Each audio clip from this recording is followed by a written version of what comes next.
And good morning, everyone. Welcome to this day. It is Friday, April 13th, and a beautiful day out. Remember I told you yesterday, despite the clouds and the cool winds that we had in the morning, that it would just turn around today, and it has. I'll tell you about the weather in just a moment. On our show today from United, Juanita Skillman is here. She is the board president, and she has brought along the newest member for United Mutual, Carl Randazzo, and he just joined at the end of the meeting on Tuesday, so we'll get to meet him. From Hearing Remedy, Ken Post will be here and is going to talk about different types of hearing aid products. And from the Emeritus Institute, we have a returning guest, and Ava Marie Rodriguez-Morris. She teaches art history, and she's brought along a couple things to show us. And then Paul sits down with Entertainment Corner with one of the performers down at Laguna Playhouse. And he's a singer, a very interesting person, and great performances they have down there. I don't know if you've ever been down to Laguna Playhouse before, but it's amazing all the different types of performances that they have. Now, meetings today, there are no open meetings, so we can get right to the weather. And today, remember I told you yesterday that we had the offshore winds yesterday, the onshore winds yesterday, and those were going to clock around overnight and become offshore winds, and that's what's happening today and tomorrow. Certainly they shouldn't be strong in our area. The typical areas, they'll be up in the mountains and passes. This isn't a real strong Santa Ana wind event, but it's one day they've clocked around. Let me get out of the way here. You can see about 79 degrees today. 82 tomorrow, 76 on Sunday, and as we get into next week, things will start to cool off. And looking way ahead, there is a chance of a little bit of rain in our forecast, but that's not until the end of next week. So we'll see if that happens. So overall, just some beautiful weather for the weekend, and even into next week. We'll kind of drop it down on Monday, sort of like we just had yesterday. You know, it dropped down for a day or two, and then it'll go right back up again. Looking around the state this weekend, and the first thing I want to make note of is possible chance of light showers on Sunday. And this is just, for the Bay Area, it's probably about a 25% chance up there on the North Coast, Eureka, more of a 50% chance in Tahoe area. That too is probably more like a 30% chance, and that is on Sunday. It's not going to be much at all, but they are expecting some rain up there. But everywhere else you can see is just going to be nice and sunny. Up at Mammoth, they'll have some clouds in the morning, as particularly if you go to the top, if you like to ski, go to the top of the mountain, and then that'll clear away. But overall, just some beautiful weather throughout the state. As you can see, Palm Springs looking pretty good out there. And also, let me go over there, San Diego looking pretty nice too. So beautiful weather this weekend. If you are heading way up north, the Bay Area and northern areas, you might get a little rain on Sunday. If you're heading up to Tahoe area, they may get a little rain as well, but that's going to be about it. All right, we'll be back in just a moment.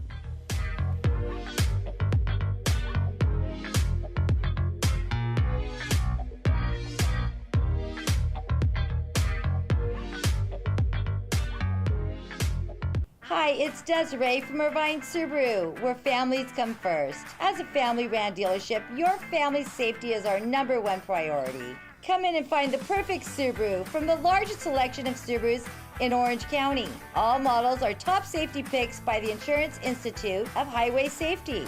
We offer the ideal balance of safety, performance, and economy. Irvine Subaru, more Subarus, more safety, more performance, more love.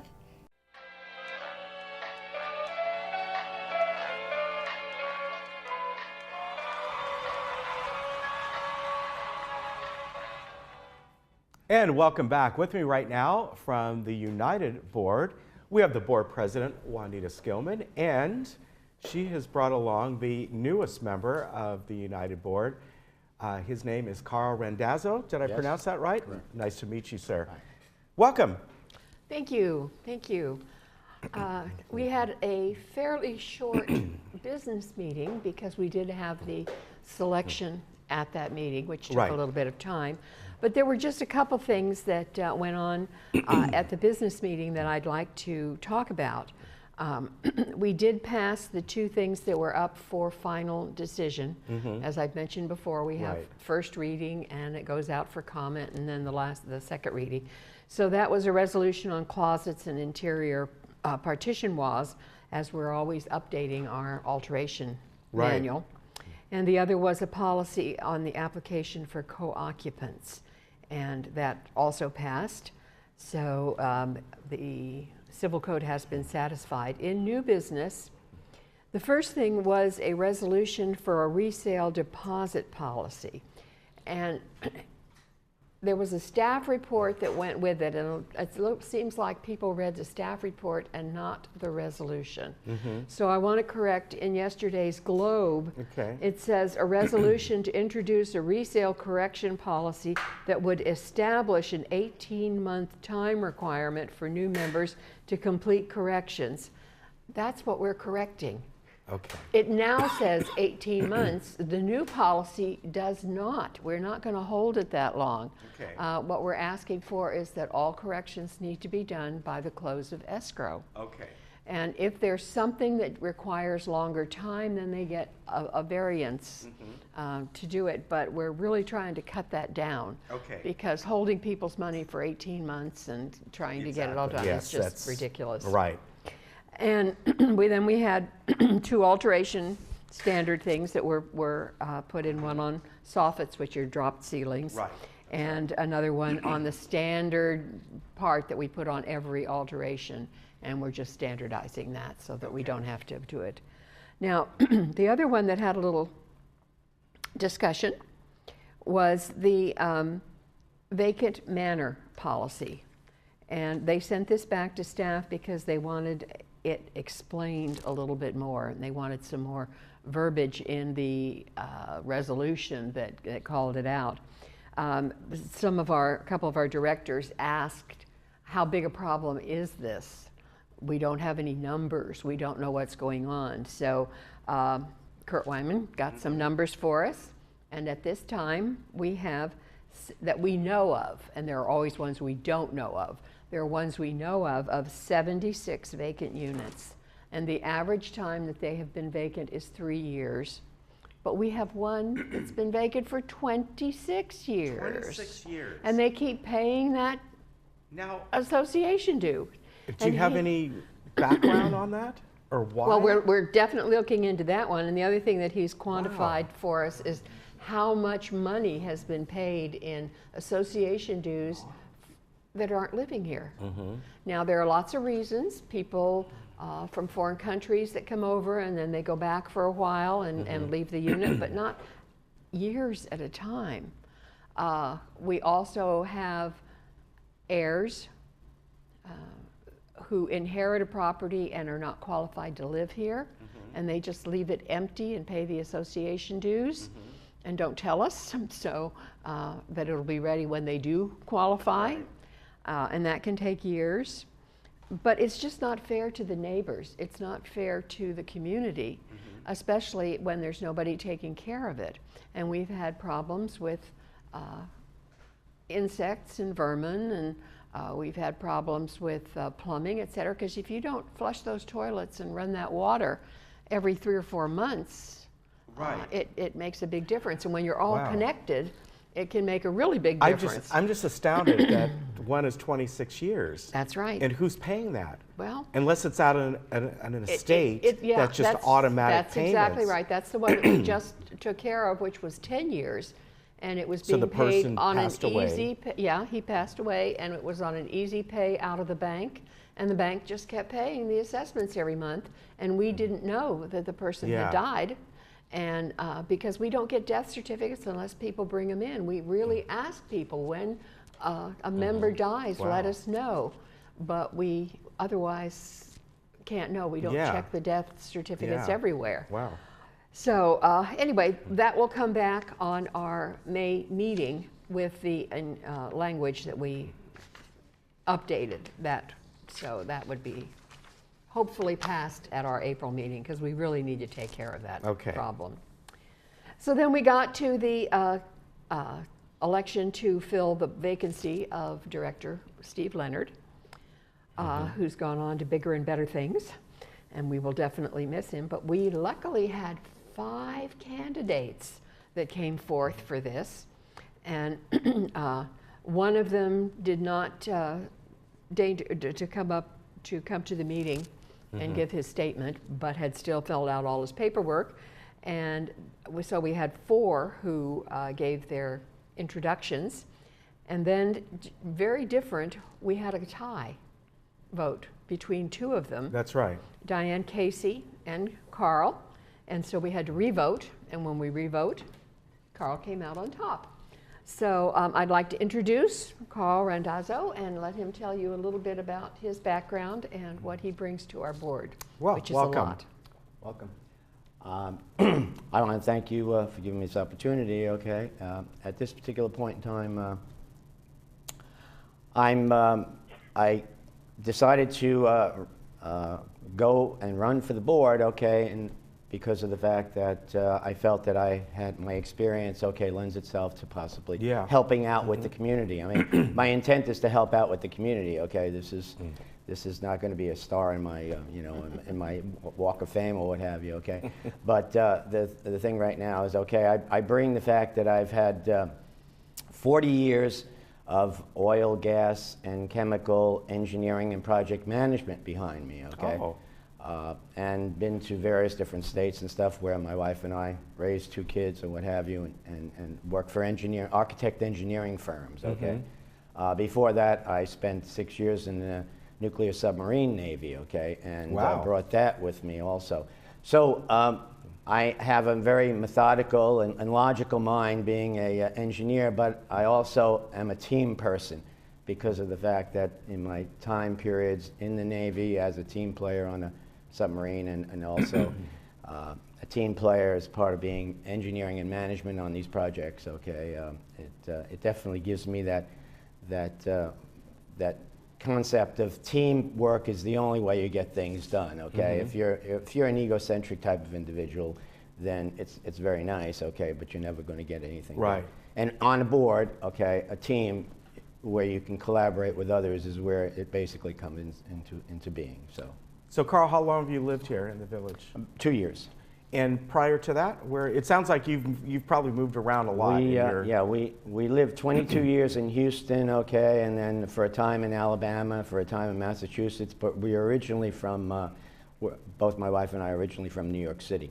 Okay. Brooklyn and Queens. Very good. So obviously, you know, in the industry that you were in, that makes sense being in Houston. Yeah. All that time. Exactly. Yeah. So just out of curiosity, were you living down there in Houston during the time when there was the downturn in the oil industry in the early 80s? In '84, we were living in other parts of the country, okay, so I wasn't there.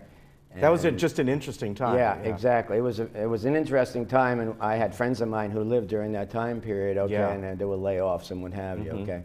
And right now there's a downturn in the oil and gas industry in Houston right now, but things will come up here pretty soon. Yeah. Well, welcome aboard. Thank you very much. And I know that eventually Juanita will get you to come on a Friday. And We have assigned him to both of the M&C committees, United's M&C committee and to the our representative to the GRF M&C committee, because we thought with his background that's probably where he would be most comfortable.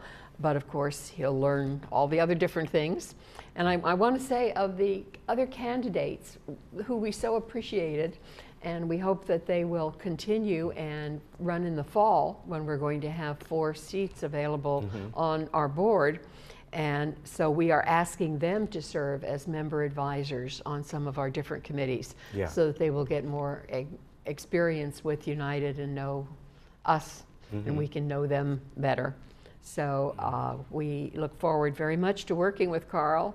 And of course, he stressed that Navy thing, and to us that was a big because as a board, teamwork and working together is just so vital.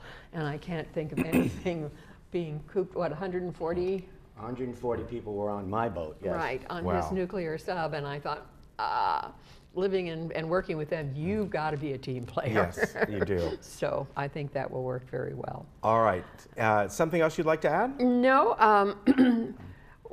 As always, we tell members that go on the website and you can get the detail on any of these. And we expect to, we have the problem again, 8 times this year, where there has not been 30 days between our meetings. Yes, it seems to be, it's strange. It's just, this usually year's it's been a just lot. February, but this year we've had a lot of months that start on on Fridays or Saturday, and then it doesn't work. And so a lot of these things we're going to have to put off until our June meeting because May is only 28 days. Unless, please, the legislature passes the bill that's up there right now. And in fact, our CEO, Brad Hudson, and our attorney, Jeff Beaumont, will be up there testifying next week in favor of it. And many of us have sent letters. And basically, we're asking that the 30-day in the Davis Sterling be put down to 28 days. 28 days will work for us almost any month. There's also one that would say that if we have 4 candidates and 4 seats, we don't have to go through the very expensive secret ballot election. Yes. And we can there. So those are the types of things that are before the legislature right now, which we hope will pass. And but right now, it's June. So all of these things we talked about will come up in June. All right, very good. Always good to see you. Thank you. Good Carl, to see you. Good to meet you. Thank you, same here. All right, you take care, and we'll be right back.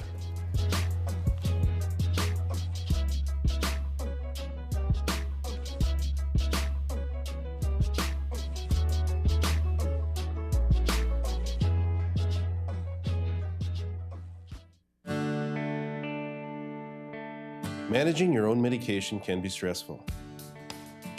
For decades, we have watched you stand in line at your local pharmacy and battle with insurance companies, all to be left with the difficult task of organizing, managing, and remembering to take your medication. AmeriPharma offers a new way of simplifying the lives of you and your loved ones.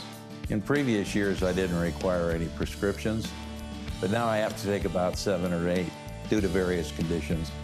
It's a management problem. My nurse told me about AmeriPharma's MedBox. I switched over. Boy, am I glad I did. It's really easy to use and it's solved all my problems. Get your medications delivered to your door. You'll receive your pre-sorted MedBox that easily allows you to tear and take the required medication regimen at the plainly printed date and time. AmeriPharma MedBox, the new standard in medication management. Dr. Christine Chung with 7-Day Dental has served Laguna Woods for 17 years. Her office is close, her staff is the best, and she offers great discounts for Laguna Woods. I have been a patient of Dr. Christine Chung at 7-Day Dental for 15 years. She and her staff are exceptional. You may know me from Village Television. I would not go anywhere else for dental care than 7-Day Dental. 7-Day Dental, simply your best choice. When you travel with AAA, you get more than a vacation. You get exclusive AAA member benefits, special offers on unforgettable experiences, and the travel planning knowledge of your own AAA travel agent. When you travel with AAA, you get the vacation of your dreams. To save on a pleasant holidays vacation, visit your local AAA travel agent today.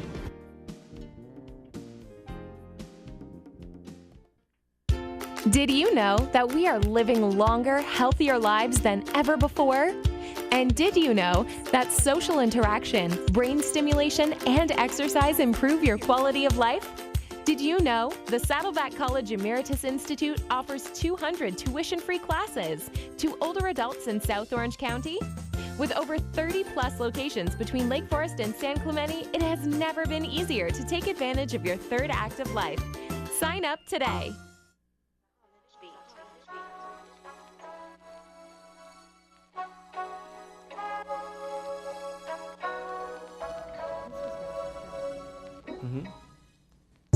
Well, with me right now is a returning guest from the Emeritus Institute, and that is Eva Marie Rodriguez Morris. Yes. Long name. Yes, unfortunately. But it's great to have you back again. Thank you so and much. And you specialize in art history, right? Yes, I do. So art history can, well, anything that was made yesterday is history. Yes. So you really can look at all different eras, but do you specialize in certain ones that you really like, the Renaissance period or? certain times? Well, my own specialty is early medieval English architecture. Ah, so I've done okay. extensive research on Westminster Abbey, for example. Wow, From, okay. from about the 11th century to about the 14th century. But in my classes, that we actually do a whole survey. And so we go from prehistoric Wow. all the way up to contemporary art in the class. And so we try to cover the highlights as much as possible. Okay. Now, you mentioned Westminster Abbey. Do you specialize in architecture as art? Or is it paintings of these buildings, or? Actually, architecture as an art form. Right. Because it's very interesting when you look at art history, you're looking at history through the lens of art. Right. Whether it's architecture, sculpture, paintings, or even drawings. Okay. And see how history affected art and art affected history. You know, it's kind of this relationship back and forth. Yeah. Yes. And of course, you know, looking at, especially back in Europe, and you can look at buildings that are 1,000 years Yes. old, where of course you can't here. No, we're very No. young Yeah. still. So you've brought along, now these are some paintings and drawings? Yes, I brought along kind of what I like to do in my art history classes through the Emeritus Institute is two things: create a classroom experience outside of the classroom. Okay. So, for example, I like to go on field trips. I think everybody always likes to go on field trips. But when I take my students to the museums, I like to do it as a learning experience. So, for example, last Friday, we were able to go to the Special Collections Room in the Getty Research Institute. Oh, okay. And we were able to look at some of these drawings. Okay, I'll hold these up because I'm going to hold Great. it up Oh, to this thank you so camera. It'll be much. a little bit easier. And what I'm going to do is just use this. Certainly. So this is an example of a drawing by an individual named Laura Piranesi. Okay. Her father was actually Giovanni Piranesi, who was very famous at this time for doing drawings of monuments in Rome for grand tourists. So these tourists from England mainly, who would come all the way down and travel all through Europe, and they would order drawings such as this to take back with them as souvenirs. Because there wasn't photography. There was no photography, there was no selfies or anything of the like, or even postcards. Yeah. And so it was a wonderful experience for my students to be able to see these actual drawings, the real drawings there, books that a grand tourist might have looked at. We also were able to look at travel diaries from the 1600s. Now this one's beautiful. Yes, this is a picture of a painting by one of my favorite artists. His name is Canaletto, and he was alive in the first half about the 1700s. And another part of my class is to allow the students to develop an eye for looking at art, and so that they can go almost into any gallery museum and take a closer look at paintings and try to pull something out of it. So in a painting like that, for example, we look at the former elements of paintings, like the colors. In this case, composition, which would be where the buildings are positioned. And here we have the Doge's Palace. Of course, that's the central seat of government for the Republic of Venice at that time. So it would be in the center as the most important element. Because a lot of times when we look at art and paintings, they have these messages. Yeah. And depending on how history was, the messages could be very political or not so much. Well, that's true. Yes. Yeah, very. And now, when would the original been done of this? I believe this one was actually done in around 1760s. Okay. Yes. So. And this is a painting that is at the Getty Center. Okay, so this is something that, you know, the person that did this, or when they did this at the time, you know, I kind of think to myself, was this done in a day? Did they sketch first? And yes. Yeah. Well, I tell my students. Yeah. Nowadays, people will go out and might take a photograph and go back to their studio and start painting from there. But I wonder back then, because anything, the lighting alone is constantly changing even throughout the day. Well, and I tell my students that time was a different kind of definition. Yeah. Way back then, they had time. They, Yes. you know, on their sides, not like we we don't, unfortunately. But for Canaletto, what he had done is that he would go out and sketch, and then he said he's used this technique called camera obscura. Right. But recent research done in London by the Royal Galleries has kind of disproved that, because now we have technology on our side where they've x-rayed some of his paintings, and they found out that there was no sketches, or use of camera obscura in the sketches beforehand. So now scholars are going to debate, did he use the camera obscura or did he not? Now, camera obscura, which is a technique you're basically projecting, almost like a pinhole camera type thing. Exactly. And so therefore you can put it on a sheet of paper, or whatever they used back then, a canvas, and use that and start sketching over that, and there's your layout. Precisely. Yeah. And they, if you notice, there was such details with his paintings and his drawings, because we were able to see some of his drawings last Friday, that they believed that it would make sense that he would use camera obscura to get such intricate details, which makes his paintings almost like a postcard. You can really spot them when you go to a museum and a gallery immediately, because his is the one that's most photographic-like. Yes. Okay. Yes. Very much now, so. This is all up at, you said, the Getty Research Center? Yes. So this would be up in LA? Yes. Right, the main there's center. the museum, and then there's the research institute. Okay. So we were able to go into the research institute, into their special collections. Okay. Yes. Is that at the same location? Yes, though? at the same location. Yeah. So it was lots of Is fun. anybody allowed to be in there? You have to be within a class or a Well, group? you The have, research part. Right, the research part, you actually have to be part of the class. And then for myself, I had to, because I also do some other work there, so it was a little easier for me to go and make an appointment and pull all of these first, preview them all, which was such a wonderful experience. And it was hard to choose which ones that I could show, which ones I couldn't, because I would love to show my students everything. Yeah. Very nice. So moving forward, what are some of the subjects you're going to be talking about, or periods, I should Yes, well, this summer I'm so excited because I'm able to teach 2 classes. One of my class will just be a continuation of a survey of art history. I'm hoping to talk about the Baroque period, and hopefully get up into post-impressionism, and early modern contemporary art during the summertime in one class. And then the other class that I'm teaching is also a continuation of the class I'm teaching now, and that is on modern art and architecture. And so it's been a wonderful experience to kind of look at the roots of modern architecture. And for example, we've been exploring how influential Frank Lloyd Wright really was to the Europeans. Oh, I didn't know that, to the Europeans. Yes, to the Europeans. Wow. So much so that when he published drawings, he self-published about a book of 100 drawings that some of the big architecture firms in Europe, when it finally came out, they actually shut down for a day because they wanted to really look at his work, as the story goes. So he was very influential in Europe, in addition to what he was doing here. Unlike some of the other architects, for example, Green and Green, who, the arts and craft movement, very popular in the Pasadena area, they stayed regional. They didn't go out of the area.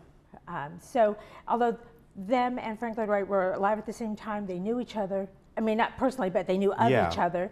That it was interesting to look at Green and Green's career, being regional architects and staying there, and then of course Frank Lloyd Wright and his influence. And what he did to self-promote. I didn't realize that he was a self-promoter. Wow. Yes, very much so. And in a way, their styles were, I think Green and Green were a little bit more ornate in a sense, but the use of woods inside, in the interiors of the homes, Frank Lloyd Wright, again, a little bit more streamlined, probably. Well, in his early career, you can see how he was coming out of this arts and crafts movement. But even to discover the arts and crafts movement came actually from Great Britain. In looking at Frank Lloyd Wright's earlier work, you can see the correlations between the two with Green and Green. And then he's always drawing. He's always expanding. He's always looking for he was definitely a visionary. Right. You know, always drawing, looking for the next, I guess, I wouldn't say great architecture monument, but his mind was always working. Yeah. And such. Green and Green stayed in that arts and crafts movement, which is a focus on building, focus on materials. Yeah. And some say a reaction to the Industrial Revolution that had occurred over in Great Britain. Yeah, well, very good. And if people are interested in joining one of these classes, you certainly can.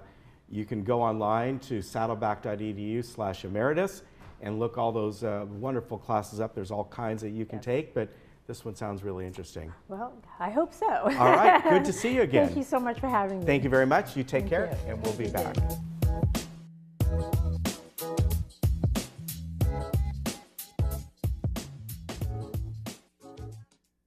Hi, it's Desiree from Irvine Subaru, where families come first. As a family-ran dealership, your family's safety is our #1 priority. Come in and find the perfect Subaru from the largest selection of Subarus in Orange County. All models are top safety picks by the Insurance Institute of Highway Safety.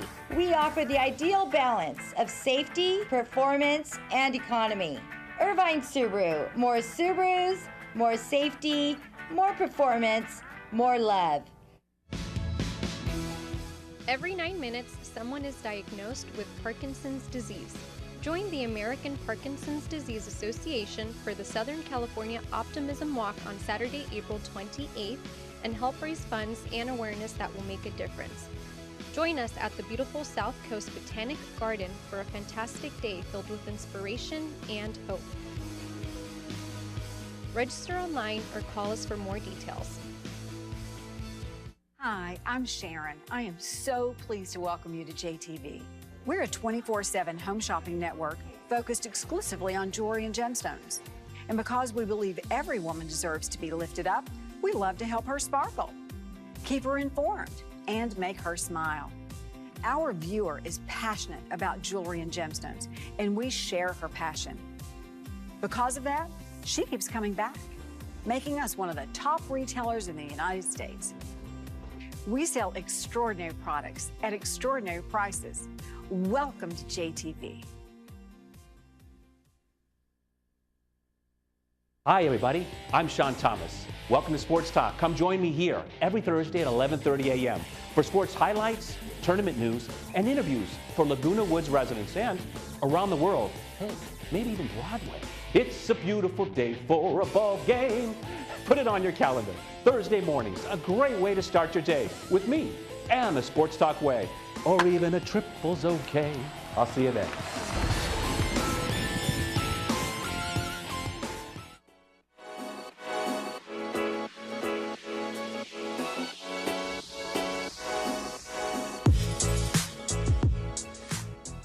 Well, with me right now is Ken Post. He is, of course, with Hearing Remedy. And Ken, welcome back. Today we're going to talk about how hearing aids have changed over the years, right? Right. There's been a big change. They have kind of a reputation of being big, clunky things that look horrible and don't work very well, and that's actually kind of warranted from the way they were a long time ago. Right, it's true. So you've brought along some here. I brought a... And kind of maybe what they looked like this a few is like years before ago. And what we had there, and we had some really huge hearing aids that went in your ear. That, right. I mean, they're like sticking out from out of your ear. We had some pretty large ones that went behind your ear. All this clunky things that were... Now, let me, I'm just going to hold this up like that. Now, I seem to recall, too, that, I mean, going way back, you had to have something in your pocket, am I right? They had things that were in your pocket. They had ones on your glasses that were on the temples of your glasses. Oh, I remember that. Real big, yeah. Really, yeah. So they were pretty clunky. Right. And compared to what we have now, we have a very much smaller, really small piece that goes in your ear. Not very noticeable. This is like the smallest one I've seen. It's really and you tiny. got a kind of an example here. Let me, you know, the different kind that you have nowadays, I think one of the biggest advantages too is the technology. They connect to your, many of them connect to your smartphone. Yeah, and they had, again, a reputation of, well, they could help you when it's quiet, but as soon as you got any kind of noise, it was like, boy, I've got loud noise in my ears and I can't follow a conversation anymore. Because it would amplify everything. Right. It's like everything's going there, and all I have is just a bunch of, I hear noise and it doesn't help me there. Yeah. And that was like, of all the, for most people, that's like, this is where I need the help. And I now spend a ton of money on hearing aids, and where I need the help, they don't work. Yeah. And that's totally changed in terms of being able to hear in a noisy situation, even a pretty noisy restaurant. The good technology, the better technology hearing aids, you can hear, you do hear the noise doesn't go away, but what's amazing is the voice comes through the noise now, which is something they couldn't do even 5 years ago. Right. So the technology has just improved immensely so that they're now giving people hearing that's very close to having normal hearing now.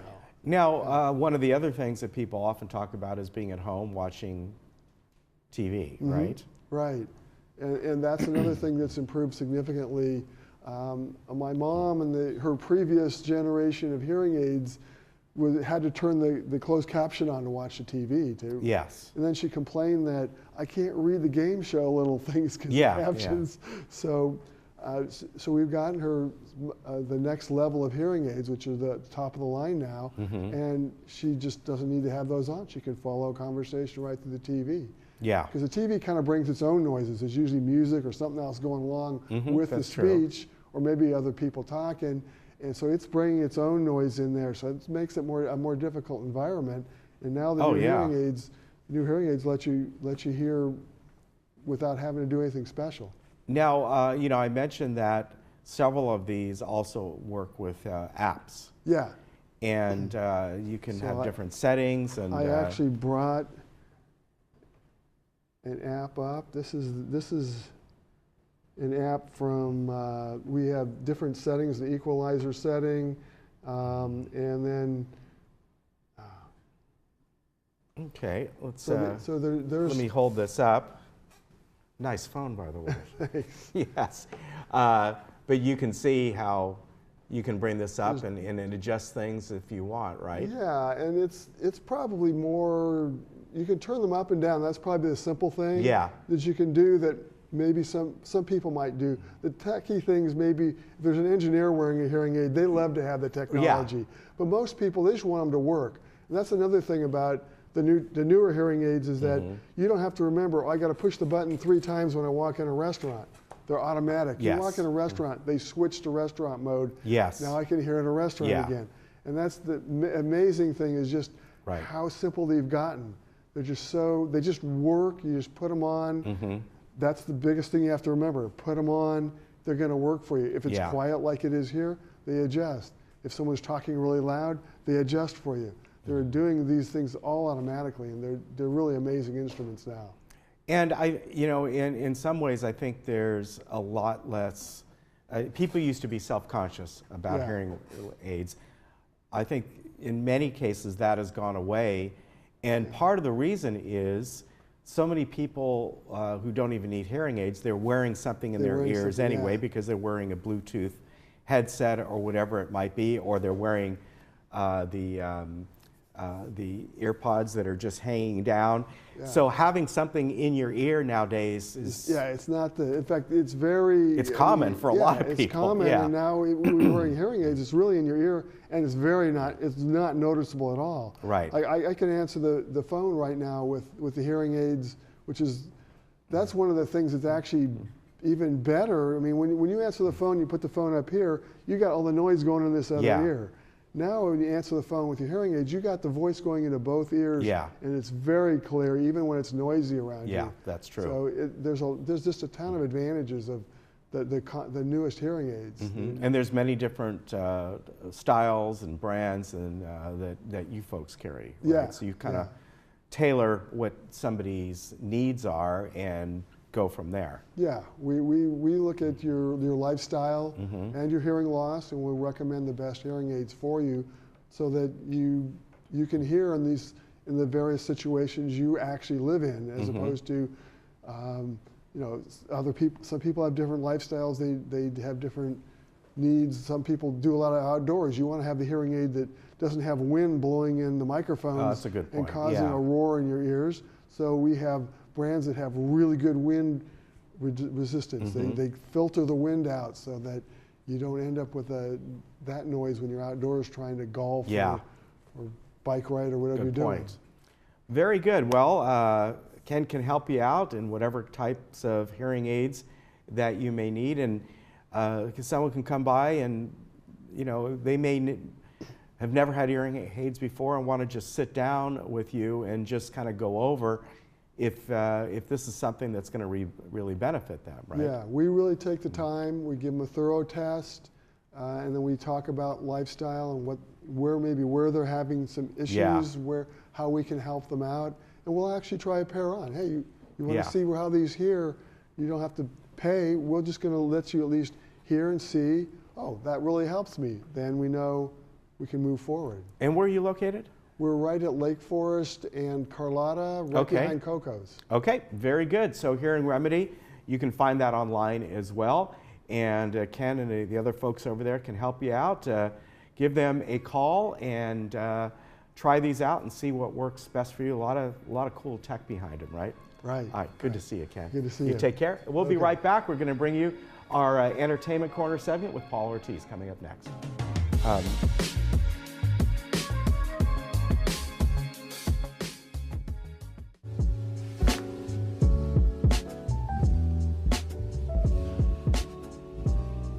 Welcome to another edition of the Entertainment Corner. I'm Paul Ortiz, and thanks for joining us today. Well, joining us on the set now is Nathan Gunn. He's performing at the Laguna Playhouse. This is called Flying Solo. You're actually on stage by yourself. Well, you have a piano player. There's someone to keep you company during the show, right? Yeah, Michael Bagby. He's at the piano the whole time. He's a great straight man for the show. Absolutely. And was a former student of my wife, Julie, at the University of Illinois. Interesting. Your wife actually was, I believe, your piano teacher, and is that kind of how you met in class or something like that? She was studying accompanying. She's a pianist with John Wussman when I first got to school. And so we now run the program at the University of Illinois where we met. So we always warn our students, be careful who you're sitting next to. You might end up being married with 5 children. Exactly, right. Speaking of your 5 children, I thought it was interesting because you've traveled all over the world. You've been with all the major opera companies throughout the world. And when they were younger, probably even now still, they actually thought you worked at the airport because you were traveling so much. Oh yeah, that was the first thing. They thought I worked at the airport, and then eventually they realized I was in a plane, and then at one point they would think, oh, well, he's going somewhere. Of course, then they have to figure out I'm on a stage going somewhere. But we have some insane travel stories. Oh, I bet. We had 5 kids under the age of 7 at one point. Oh, geez. Thinking the 7-year-old should be able to push a huge luggage cart across many lanes at Heathrow. Yeah. So our opera audience know you from the Metropolitan Opera and all these other things that you've done throughout the world. How did you really become, a baritone in the opera? Like you go to cocktail parties and go, oh, so what do you do for work? Oh, well, I'm an opera singer. Yeah, I avoided saying that for a long time. I had a neighbor who, at one point, operas will take you away for a while. You'll be on 6 weeks or so for each gig. But if you go to sing with an orchestra, usually it's, 5 days or a little bit less, do a couple of concerts, a recital, 1 or 2 days. And I had a neighbor who I was doing a lot of orchestra work, and I kept leaving and coming back every couple of times with this suitcase. And he knew I was a musician, but he didn't quite understand it. He was an electrician. And he came up and he's like, Nathan, don't worry about it. I know you're going to be able to hold down a job at some, at some point. It just, the opera world finds you. They find talents and voices, and it, usually, in my case, sort of the music found me, and then the opera world found me. I was more interested in songs, musical theater, art song, things like that. And then sang a competition, and the head of the Metropolitan Opera Young Artist Program said, you should come sing for us. So that's what I did, and then off to New York, and then I just started making debuts everywhere. And What year was that? 1994. Wow, it's quite a journey. Yeah, from South Bend, Indiana, playing sports. Thinking I was going to the U.S. Air Force Academy too, music. That's something. And speaking of quite a journey, this show is really about your journey and the journey with your father and your family and the clan Gunn, right? Yeah, that's what it's about. What made you want to do this project with Hershey Felder? Hershey had heard me on television at some point, and what he told me is he thought, I want to do a project with him. And we met a number of years after that. He was producing a different show, and the guy who had written it was going to be in it, asked me if I would participate. I had the time free, and I thought, well, you know, sure, I liked him, and we'd done some things together. And Hershey said he'd only produce it if I was in it. So that's how we met. And then we started working together, and at the time, it was very fortuitous because my father had to be hospitalized. And so I was working in Chicago, and I was able to go back and forth and see him every day up the Rehabilitation Institute of Chicago. And so Hershey and I got to know each other, and he's like, you know, most people really don't understand this world of opera, and knowing your family and knowing where you come from, I think this could be a really good story. And I thought, well, that's kind of, I mean, I play other characters, but play myself. Right. And tell your story. And tell my story. Yeah. So, you know, so we decided to kind of work on it. And it was rocky at the beginning because, you know, I'm talking about people who are alive, you know, and imitating people who are alive. And I just, you know, it's one thing to, you know, and I have to explain, like I had to explain to my parents before they saw it. I have to understand, this isn't exactly you. It's sort of a hyper version of you, and kind of like, you know. Right. And I know that this story kind of melds in with the other story, but it's in order to tell the whole story, because otherwise we had to cut hours worth of scenes and music to make it an hour and a half long. So anyway, that's how we met, and we really hit it off. He's like a brother to me, and we get music, the language of music and theater. Yeah, and the story came out the way you wanted it to, yeah. I would think. I have some friends here, obviously, in the village that happened to see one of your first shows, and they were amazed, like you just said, the transformation that you were able to pull off. That, I mean, from what I hear, because I haven't seen the show, that you're talking to chairs and tables as if it's your music teacher or who it might be from the past, right? Yeah, it's true, and this is, you know, I've been on stage a lot in life, but this is the first time I've ever done what I would call a one-man show. Right. It's not a recital, it's not a song cycle, it's not an opera where I actually have people that I'm on stage with. This is me being those people sometimes, and sometimes not. Sometimes talking to them, sometimes I'm myself now, sometimes I'm myself a little younger.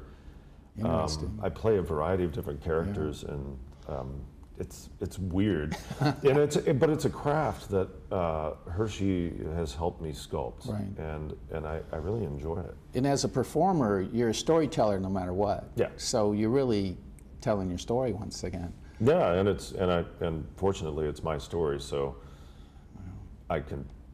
It's hard to get lost. Right, and it's emotional to you because obviously you had this. The story, from what I understand, is you're kind of taking the hierarchy of the family, and you're kind of like, you're going to be the man of the house now, and it's your transformation of becoming a man, I guess. It is, and it's a story about a relationship between, you know, fathers and sons. It's about, you know, a moment in life where, and everybody comes to it, where there is a crossroad, and you kind of reevaluate, what is it I'm doing with my life? Which path should I go down?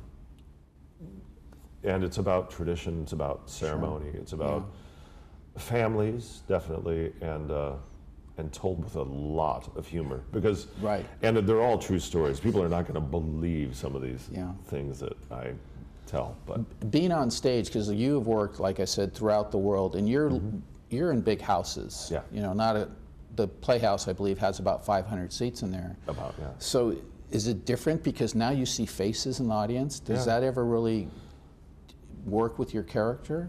I like it. Does it change your tempo at all? I like it. Yeah. There are some drawbacks, and that's, you know, I've noticed if you go to an opera,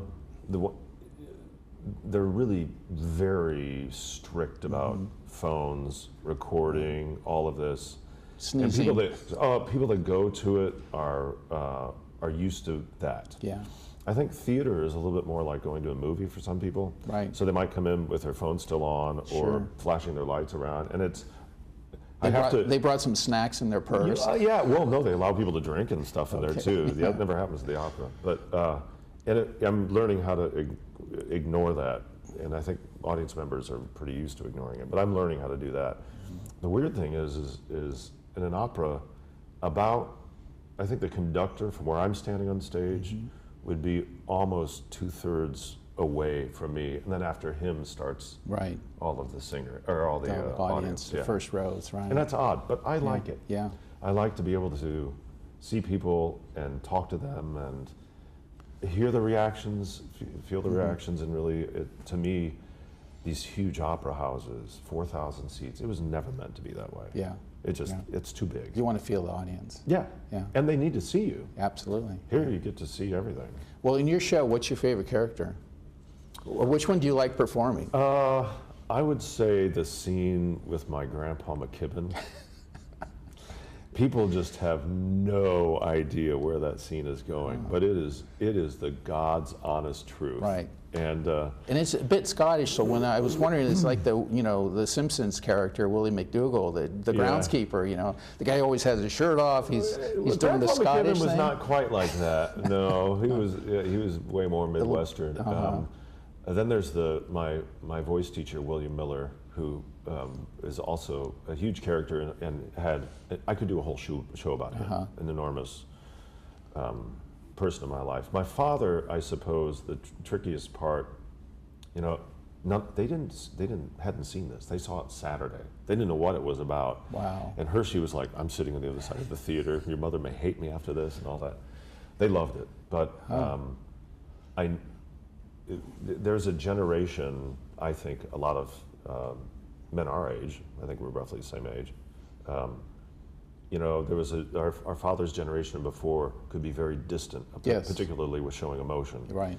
And that distance, I suppose I was a little bit reluctant I didn't want to insult him or whatever. Yeah.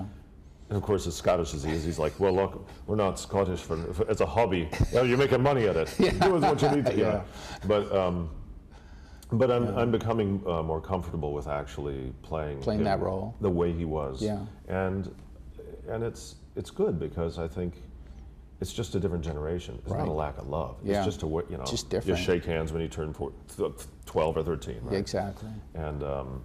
And the father's role has changed so much too in the last 30 to 50 years. The father now is soccer dad and driving the kids to school and kind of packing lunches and doing everything. He and his wife are both pregnant, right? We're pregnant, that kind of thing. We're pregnant. So that's playing by doing that character has been a little bit difficult, but the imitations of I love imitating Plácido Domingo because I can, and it's fun. Oh, the scene with Renata Scotto, my first coaching.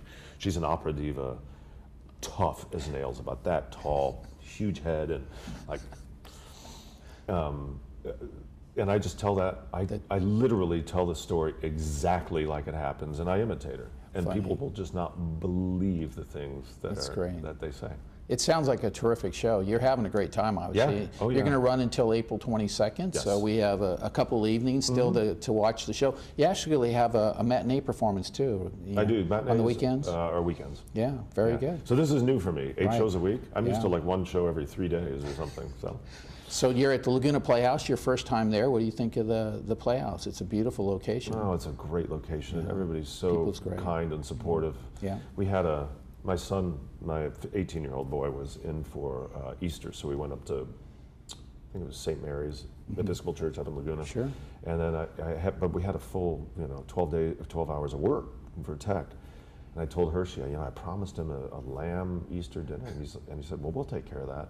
And Hershey and they made this enormous Easter, well, they called it sort of past Easter Fool's Day or whatever it was. It was all the same weekend. Yeah, it was all the same day. I think April Fool's Day and Passover and Easter. All that. So for 24 people. Wow. And they're terrific. It's a real family. Exactly. And everybody's incredibly kind and helpful. Yeah.